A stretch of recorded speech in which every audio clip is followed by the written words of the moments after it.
the Honorable Minister for Jal Jeevan, that is Jal Shakti Ministry, Mr. Gajendra Shekhawat, when he came to Shillong, he had made a comment in the meeting saying that other states should follow the example of Meghalaya and that other states should follow the model that Meghalaya is following.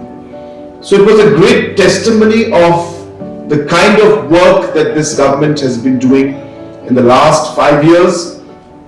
And just to give you an idea that more water connections has been given in the last 5 years than was given in the last 50 years. So that speaks about volumes about how much work has been put into the overall water supply scheme. So from 4,500 houses, today we are almost touching 3 lakh houses that have water connection through pipes.